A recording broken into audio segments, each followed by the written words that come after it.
네, 정말 반갑습니다. 장소가 남다른 강의를 주로 이루는 것입니다. 오전 시간 강의에서 여러분들과 함께 우리 공교육 어떻게 바꿔야 되는지, 왜 바꿔야 되는지, 그 과정에서 학부모들의 역할은 무엇인지 이런 점을 살펴보도록 하겠습니다. 어디서부터 시작할까요? 시간이 많지 않기 때문에 좀 바로 가야 될 것 같아요. 우회로보다는 직진을 해야 될 것 같습니다. 피사라고 들어보셨나요? 여기 계신 분들은 다 유식하시기 때문에 아실 것 같아요. 이탈리아 피사의 사탑은 아니고요. 국제 학력 비교 평가를 피사라고 합니다. 영문의 약어죠. OECD 국가 모두와 그 밖의 국가를 포함해서 67개 국가가 공통적으로 15살, 만 15살 난 아이들을 상대로 언어와 수학과 과학을 시험 칩니다. 67개 나라, 우리나라도 중요하나요? 매 3년마다 칩니다. 2000년부터 시작했고요. 2012년 결과는 아직 나오지 않고 있습니다. 우리나라에서 이 시험을 치는 아이들은 중3과 고1입니다. 왜냐하면 만 15살이었으니까. 전체 샘플 사이즈는 8,800명으로 제가 알고 있습니다. 작지 않죠? 우리나라 인구 분포를 다 감안해서 랜덤 샘플링을 해서 오는 거예요. 그 피사 당국에서 옵니다. 이 피사는 OECD가 주관한다고 보시면 돼요.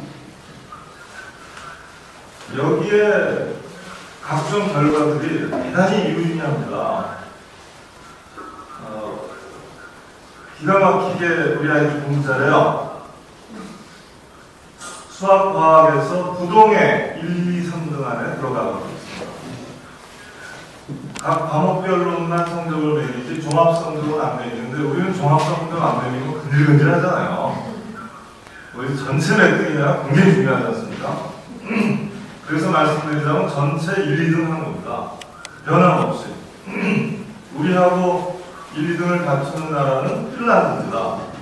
핀란드는 2000년도에 피사 시험 결과가 공표되는 즉시 교육 성지로 떠오릅니다.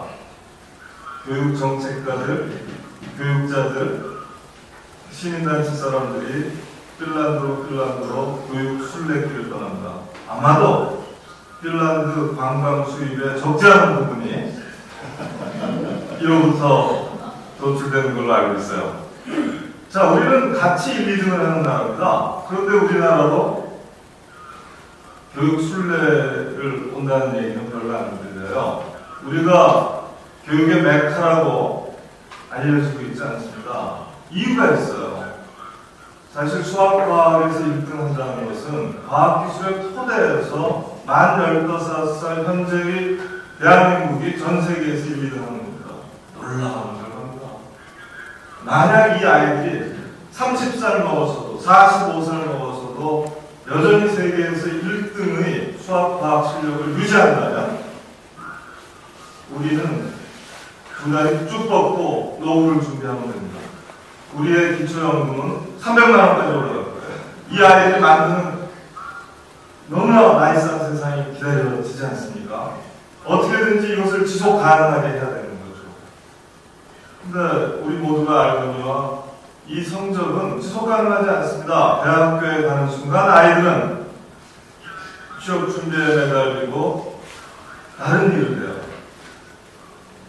아이들은 대단히 세속적으로 바뀌죠. 그리고 우리 성인들이 만든 사회의 삶의 질의 온갖 지표들은 OECD 기준으로 바닥을 보이고 있지 않습니까? 노인, 아이, 병자, 그리고 장애인이 살기 좋은 세상이 가장 좋은 세상이죠.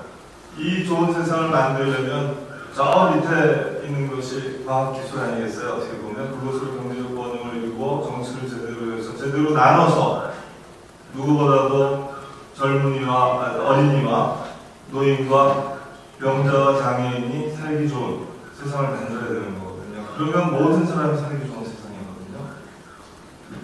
그런데 우리는 정확하게 노인복지에서 OECD 맹꼴찌를 달리고 있죠. OECD뿐만이 아닙니다. 91개국을 조사했는데 노인 소득에서 90등을 했어요. 여러분 믿겨지십니까? 우리나라가 세계 10위의 경제 강국입니다. 그런데 뭐가 잘못돼도 단단히 잘못된 거죠. 어떻게 91개 국가 중에 90등을 하는 거죠? 우리 부모님들이 그만큼 어렵게 지내고 계신 거죠. 그래서 자살률 1등을 기록하고 있는 거 아닙니까? 어디가 병들어도 단단히 병든 단면이 아닐 수 없어요. 우리 교육이 그렇습니다. 우리 교육을 그래서 수학과 과학, 언어에서는 세계 1, 2, 3등 안에 고루 랭크되고 있습니다. 그러나 이 아이들에게 물어봤습니다. 너희들은 수학과 과학에 대해서 얼마나 흥미를 느끼고 있니? 어떻게 나왔을까요? 이른바 지적 흥미도를 물었더니 우리는 흥미가 없어요. 바닥이 나왔습니다. 놀랍지 않나요? 흥미 없는 공부를 억지로 했다는 뜻 아닙니까? 흥미 없는 공부가 지속되겠습니까? 우리가 이해관계를 느껴야 관심이 생기고, 관심이 생겨야 흥미가 생기고, 흥미가 생겨야 몰입이 가능하고, 몰입이 가능해야 창조가 가능한 거 아니겠어요? 그런데 우리 아이들이 재미를 못 느끼면서 억지로 하는 공부로 세계 1등을 하고 있는 거예요. 장치감을 주시겠어요. 부모의 뜻을 받들기 위해서, 민족 중흥의 역사적 사명을 완수하기 위해서 그 어린 나이에 새벽부터 밤까지 15시간을 학교와 학원을 오가면서 국영수를 들이다 공부하고 있는 것이죠. 아침 먹고 국영수, 점심 먹고 국영수, 저녁 먹고 국영수, 자기 전에 국영수. 이렇게 살고 있는 거 아닙니까? 그 결과로 장학의 성적은 기가 막히게 나왔지만 물어보면 흥미는 없다는 거예요. 지속 가능하지 않은 첫 번째 이유, 확실하게 아셨죠? 흥미가 없는 겁니다. 자, 그리고 너희들은 스스로 공부할 줄 아는 습관을 갖고 있니? 스스로 공부하고 싶은 의지를 갖고 있니? 물었습니다. 이른바 자기주도 학습 역량이 있냐고 물었어요. 여기에서 또한 장학의 바닥권을 보이고 있습니다. 누구 주도로 공부한다고요? 맘나 주도로 하는 겁니다. 엄마 주도, 학부모 주도로 하는 거예요. 근데 탯줄을 언제면 끊어야 되잖아요. 15살에 이미 끊었어야 되는 거죠. 그런데 우리는 20살까지도 탯줄을 입고 산단 말이에요, 지금. 너무나 이상한 것이죠. 자, 자기주도성, 자발성이 없습니다. 직접 흥미를 느끼지 못합니다. 이것이 어떻게 지속 가능합니까? 한때 반짝일 뿐이죠. 한때 용을 써서 좋은 성과를 내고 있을 뿐이죠. 지속 가능하기는 참 어려운 거예요. 뿐만 아닙니다. 민주적 시민이 갖춰야 될 게 다음 중에 어떤 거냐? 지식으로 물으면 우리 아이들은 또한 세계 상위권에 랭크입니다. 아는 건 많아요, 이분들이. 그런데 니네들이 그 민주시민으로서 요구되는 걸 할 스스로 수행할 의욕과 의지와 서원이 있느냐? 이렇게 물어보면 아니올시다가 나와요. 이른바 민주적 시민의식, 민주적 협동의식에서는 바닥이 나오거든요. 이래갖고 이 아이들이 만들 15년 후의 세상, 이 아이들이 만들 30년 후의 세상이 정말 민주주의가 될까요? 내가 배운 모든 것은 내 나이 15살에 내 뼈에 새겨졌다고 해야 되지 않을까요? 우리 속담에서 3살이라고 그러죠. 그 시기를 굉장히 땡겼습니다. 그러나 아무리 우리가 시간을 늦춘다 할지라도 아마 15살 현재, 중3이나 고1 현재 나에게 갖춰진 가치관과 사회의식과 인간관, 또 태도, 자세 이런 것들이 내 인생에 따라다닐 겁니다. 물론 10%는 평생 성숙할 거예요. 10%는 회심을 경험할 겁니다. 그 자유와 초월의 가능성은 언제나 열려있는 겁니다. 그러나 80% 수준에서는 80%의 사람에게 80% 수준에서 아마 15살 현재 내 가슴에 새겨진 것, 내 뼈에 새겨진 것은 형상을 볼 겁니다. 그것은 70세 평균 수명 시대나 지금처럼 90세 평균 수명 시대나 우리 아이들이 직면하게 될 120세 평균 수명 시대나 변함없이 15살은 그렇게 중요하지 않겠습니까? 3살은 그렇게 중요할 겁니다. 청소년기, 아동기의 특권적주의, 인생에서의 특권적주의는 결코 변하지 않을 굳건한 사실일 거예요. 그렇기 때문에 수명이 길어지면 길어질수록 우리는 아동기에 대한 투자를, 아동기의 공교육을 제대로 해야 될 필요를 더 느끼는 것이죠. 자, 우리 피사의 빛과 그림자를 봤습니다. 이 피사의 빛과 그림자, 수학과 과학, 언어 실력에서는 전 세계에서 남부럽지 않은 1, 2, 3등을 다투고 있는데 지적 흥미와 민주적 협동의식, 그리고 자기 주도성, 주체성이다 자발성이겠죠. 여기에서는 세계의 꼴찌를 달리고 있고 아이들에게 너 행복하니라고 부르면 아주 변함없는 세계 꼴찌를 기록하고 있습니다.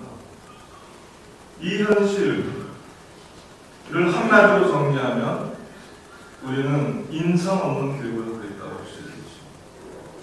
인성의 핵심은 사회성이죠. 반사회성이 아니라, 그죠? 사회성 아닙니까? 그 사회성이 요구하는 것은 협동 그런 거 아니겠어요? 그런데 우리는 그 점에서 너무나 얕은 거죠. 자, 이것은 우리가 얘기하듯이 경쟁주의 교육의 산물입니다. 우리 민족의 DNA가 아닙니다. 우리 아이들이 좋아서 습득한 게 아닙니다. 우리 아이들이 원해서 뼈에 생긴 게 아닙니다.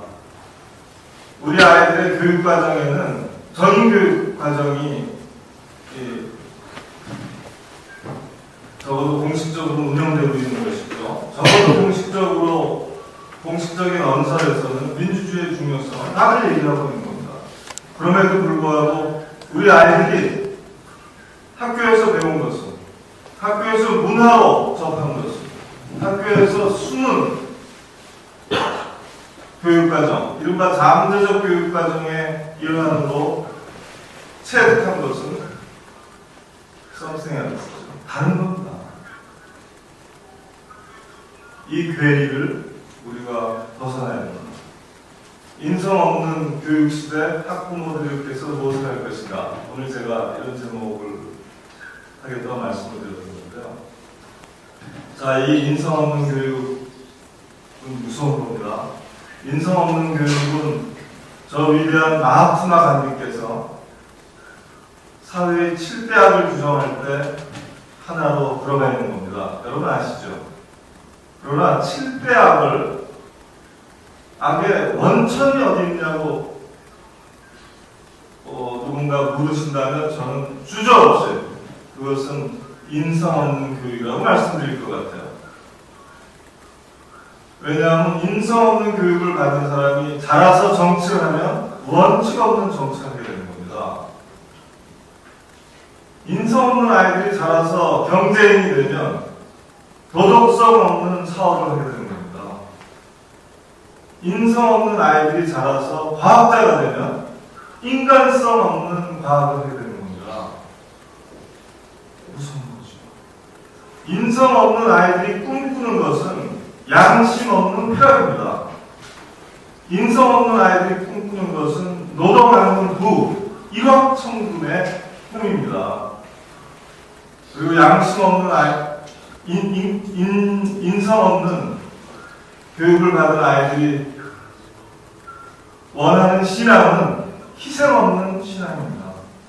제가 결국 간비 선생의 7대학을 다 말씀드립니다. 우리 아이들이, 우리가 길러낸, 우리 모든 기성세대들이 애지중지, 눈에 넣어도 아프지 않다고 하는 우리 아이들에게 우리는 이런 가능성들을 심어준 거일 수 있어요. 무섭지 않습니까? 어떻게 안 바꾸고 견딜 수 있습니까? 20년, 30년, 40년 변함없이 똑같은 모습을 보이고 있습니다. 그런데 이 문제는 훨씬 더 심각해졌습니다. 왜냐하면 세상이 바뀌었기 때문입니다. 우리 때는 굴뚝산업시대였어요. 우리 때는 남이 한 것을 선진국이라는 존재가 있어서 쫓아가면 됐습니다. 지금은 세상이 달라졌어요. 지금은 굴뚝산업시대가 아닙니다.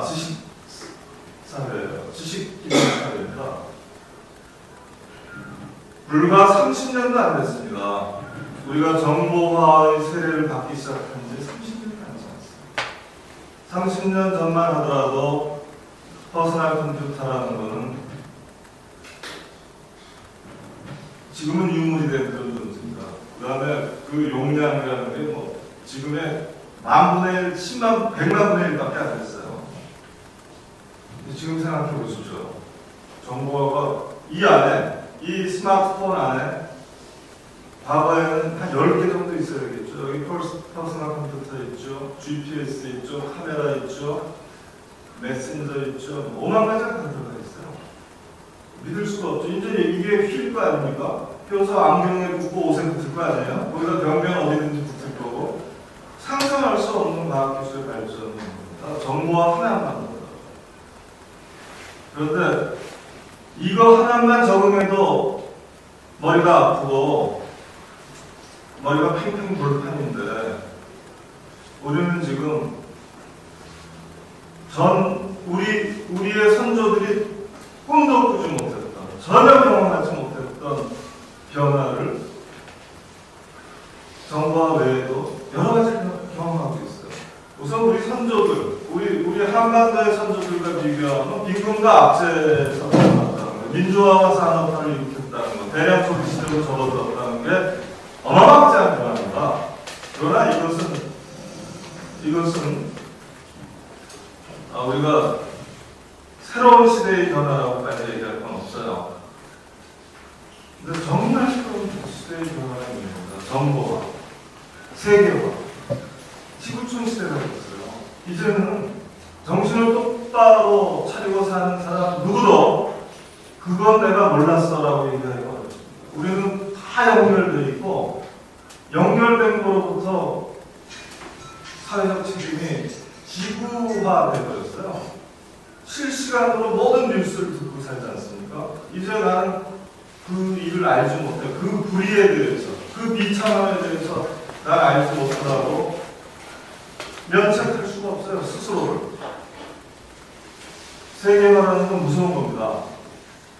자본과 무역의 세계화뿐만 아니라 경제활동의 세계화뿐만 아니라 규범생활의 세계화까지를 수반하고 있거든요. 뿐만 아니라 노령은 어떻습니까? 과거에 72년 참 드물게 사는 거라고 해서 복이라고 했잖아요. 지금은 88세가 평균 수명이 되어버렸지 않습니까? 여기 계신 분들이 나이가 드셨을 때 100세를 넘어 있을 게 틀림없거든요. 우리의 선조들이 누구도 경험하지 못했던 50년 이상의 덤을 갖게 된 겁니다. 우리는 이 덤을 훌륭하게 인간적 방식으로 사용하는 것을 별로 보지 못했습니다.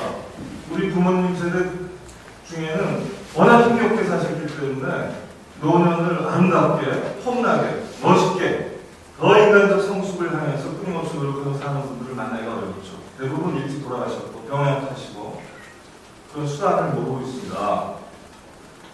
근데 우리는 그 도전을 받게 되는 거예요. 인생 2모작 3모작을 해야 될 그 도전을 받게 된 최초의 세대입니다. 그것뿐만입니까? 제가 어려서만 하더라도 상한 사업은 자연법칙이었습니다. 그런데 지금은 아열대 날씨로 바뀌어서 평소에 예측이 안 되는 거예요. 온난화까지 겪게 될 줄 꿈에도 몰랐죠. 화자 돌림의 최고봉은 온난화라고 생각하거든요. 우리 아이들이 직면한 세상입니다. 어떻게 보면 인류사적으로 전례 없었던 대전환입니다. 문명사적으로 유례 없었던 대전환이에요. 굉장히 럭키한 겁니다. 한번 생각해 보세요. 우리가 살아서 이 모든 격변을 보았노라, 겪었노라, 적응했노라, 그리고 이것을 선으로 이끌었노라, 이렇게 얘기할 수 있으면 얼마나 복 받은 거겠습니까? 우리는 양다리 세대예요. 디지털 세대와 아날로그 세대를 같이 갖고 있습니다. 사실은 15살 현재 아날로그였기 때문에 아날로그가 더 강한 겁니다. 우리의 자녀들은 15살 현재, 아니 얘들은 3살부터 디지털 세대였어요. 그렇기 때문에 얘들은 사용 설명서를 보지 않고도 어떤 전자기구도 자유자재로 다룹니다. 우리는 사용 설명서 두꺼운 거를 안 보면 불안해. 봐도 모르겠어요. 아니 저같이 따라하려고 하는 사람도 이럴 텐데 우리 어머니들은 오죽하시겠냐. 제 얘기는 세상이 바뀐다는 겁니다. 이 바뀐 세상을 모른 채로 우리의 경험을 절대화해서, 우리의 과거를 절대화해서 미래에 걸림돌이 되는 일을 우리 세대들이 시도 때도 없이 하고 있다는 사실을 인식하는 게 좋을 것 같아요. 참 두려워요, 사실. 교육이라는 게 뭡니까? 미래로 가는 겁니다. 미래는 문자 그대로 오지 않은 불확실성입니다. 거기에는 가능성이 있고 잠재성이 있고 초월성이 있는 거 아니겠어요? 그리고 주체적인 인간이 실험할 수 있는 여지가 있는 겁니다. 그런데 이 미래를 과거의 덫으로 남는지 하면 결단하면 안 되겠죠. 과거를 가르치더라도 그 가르치는 과거는 우리 아이들이 다시 볼 수 있는, 다른 관점에서 다른 눈으로 다른 가슴으로 볼 수 있는 열린 과거여야 합니다. 열린 역사여야 되는 것이죠. 그런데 우리 공교육이 과연 가르치는 방식에서, 가르치는 내용에서 이런 개방성을, 이런 열린 성격을 유지하고 있는지를 되돌아봐야 되는 겁니다. 이런 것이 없이 역사교육, 애들이 역사 모르는 데더라, 그러니까 역사교육 강화하고 수능으로 가자. 이건 정말 위험한 교육은 아닌 것이죠. 교육이 어떤 과정을 거쳐서, 어떤 기제로, 어떤 기구를 거쳐서 형성되고 전달되는지, 또 어떤 문화 속에서 형성되고 전달되는지를 전혀 따지지 않고 교과서 만들어서 뒤집다 가르치기만 하는 아이들은 거기에 에센스를 몸으로 배울 것이다. 이런 어리석은 생각이 어디 있어요? 이건 사회화학이 없는 것이죠. 사회에 대한 이해, 인간에 대한 이해가 없는 것이죠. 정말 단선적이고 1차원적인 사고죠. 근데 우리 공교육에는 우리 어른들이, 우리가 좀 더 안다는 이유로 이런 폭력적이기까지 한 사고를 우리 아이들에게 짐지고 있는 겁니다. 아니 역사 모르는 것으로 치면 성인들은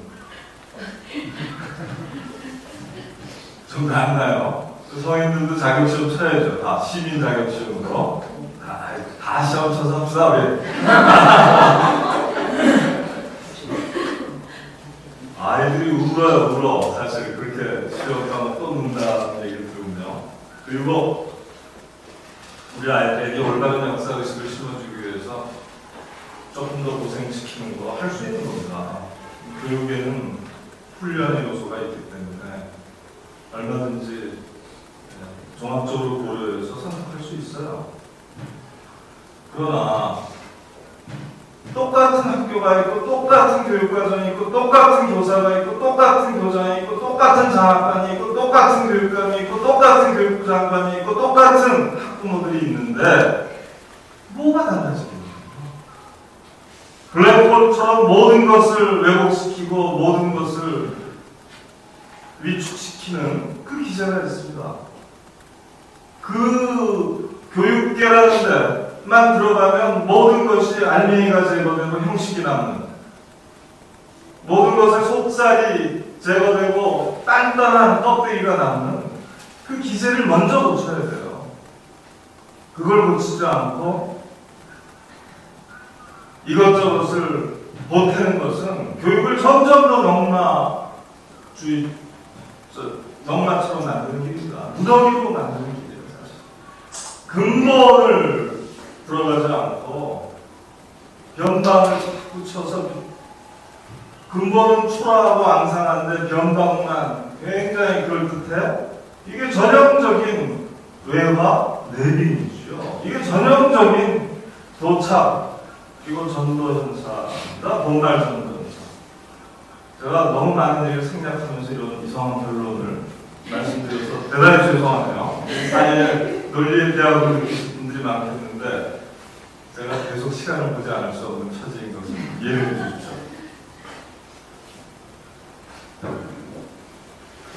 자, 그러면 우리가 하나만 확인하십시다. 만약 제 얘기가 옳다면 세상이 바뀐 것이라면, 그리고 비상한 준비가 없이 이는 이 바뀐 세상에 효과적으로 아이들이 긴 인생을 넉넉하게 살아갈 수 없는 것이라면 우리는 이제 교육을 바꿔야 합니다. 찔끔찔끔 바꾸면 안 되고 근본을 바꿔야 됩니다. 그리고 바꾸면 잃는 게 없습니다. 왜냐하면 지금의 공교육은 오체 불만족 공교육입니다. 누가 만족합니까? 우리 아이들 몸을 던져서 저항하고 있습니다. 미친 교육이라고. 불쌍하지 않습니까? 우리 아이들 고개를 숙여서 저항하고 있습니다. 교실에 가보세요. 엎드려 사는 아이가 고등학교가 되면 반이 넘습니다. 중학교는 3분의 1이 넘습니다.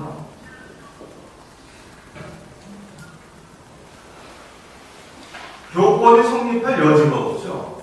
엎드려 자는데. 옛날에 체벌할 때도 깨우지 못했습니다.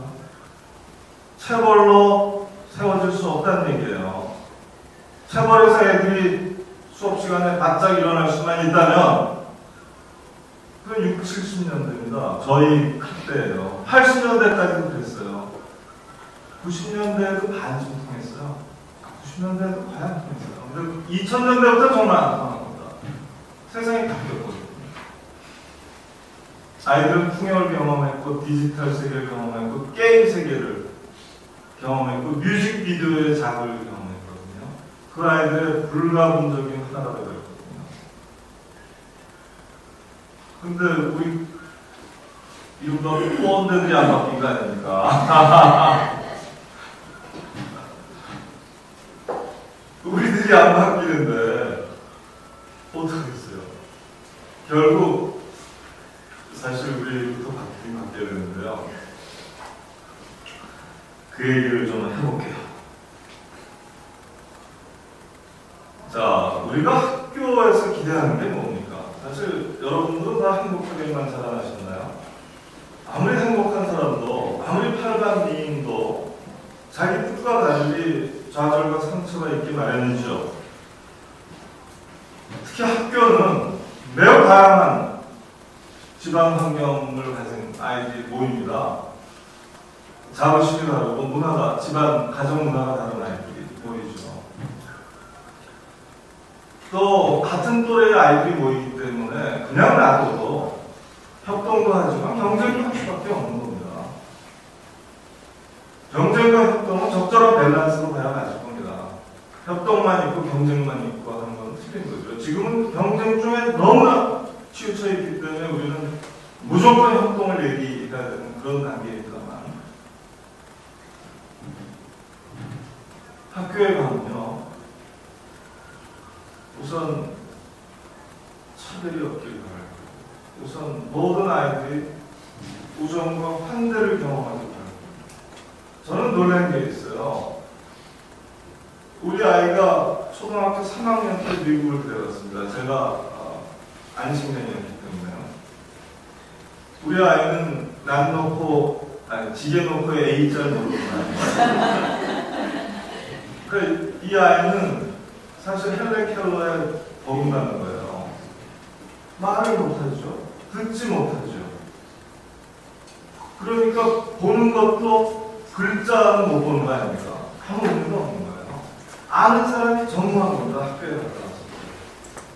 보통 이런 상황이면 애들은 학교 안 가겠다고 발버둥을 치게 돼 있어요. 초등학교 3학년이니까. 그런데 참 신기한 거예요. 그 학교에 갔는데 학교 가고 싶다는 겁니다. 왜 그렇게 했어요? 말은 못하지만 우정과 환대를 느낀 거예요. 차별과 폭력이 없었던 거거든요. 아이들이 막 손가락질하고 이런 걸 느꼈으면 선생님이 조금이라도 알기 답답한 누나, 말도 못하는 누나 이렇게 했으면 애는 바로 영물이기 때문에 바로 느끼고 그 다음날 학교 등교 거부 투쟁을 할 거란 말이에요. 얼마나 걱정했는지 몰라요. 그런데 더 그랬어요. 재밌다는 겁니다. 쟤는 네가 알아듣지도 못하는데 뭐가 재밌냐? 10분이 15분 쉬는 시간이 그렇게 재밌다. 그리고 일반 선생님이 그렇게 따뜻하시고 좋다는 거예요. 나 이거 따뜻하게 참지 어디야? 표정이 좋으시다. 얼마나 안 그랬어요.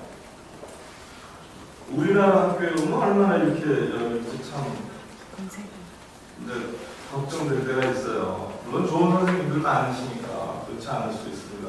또 아이들이 또 아주 점잖게 행동할 수도 있어요. 그러나 학년이 올라갈수록 자신은 좀 많이 떨어집니다. 우정과 환대의 학교를 만들어야죠. 아이들이 학교에서 차별을 경험하는 순간 불의를 경험하는 겁니다. 존중과 배려에 역행하는 걸 경험하는 거죠. 그 차별 없는 학교 만들어야 돼요. 이걸 다시 말하면 학생 인권이 보장되는 학교이기도 하죠. 폭력 없는 학교를 만들어야 돼요. 다시 말하면 학생 인권이 보장되는 학교입니다. 폭력과 강제 없이 아이들 영물이라서요. 아무리 세련되게 폭력과 강제를 위장해도 하트로 바로 알아챕니다. 우리는 양의 탈을 쓴 늑대이기 쉽죠. 저는 그런 생각이 많이 들었어요. 애 키우면서. 내가 양의 탈을 쓴 늑대구나. 근데 그렇게 생각이 드는 순간에 통하지 않아요. 안 통합니다. 내가 정말 참고 있거든. 이 표정을 들키는 순간 안 통해요. 참담한 거예요. 그러니까 이 폭력이나 강제의 세련화, 인간화 이것은 답이 아니거든요. 정말 폭력과 강제가 없고 차별이 없는, 특히 여학생은 용모 차별이 없어야 되겠고, 또 성적으로 차별하지 않고, 무엇보다도 부모님의 사회적 지위나 직업으로 차별하지 않고, 부모님의 경제적 부에 따라서 차별하지 않는 세상, 아이의 입성에 따라서, 옷에 따라서 차별하지 않는, 그런 게 굉장히 중요하죠. 그건 그냥 몸으로 느끼는 거거든요. 어떻게 캄프라드에서도 몸으로 느끼는 거거든요.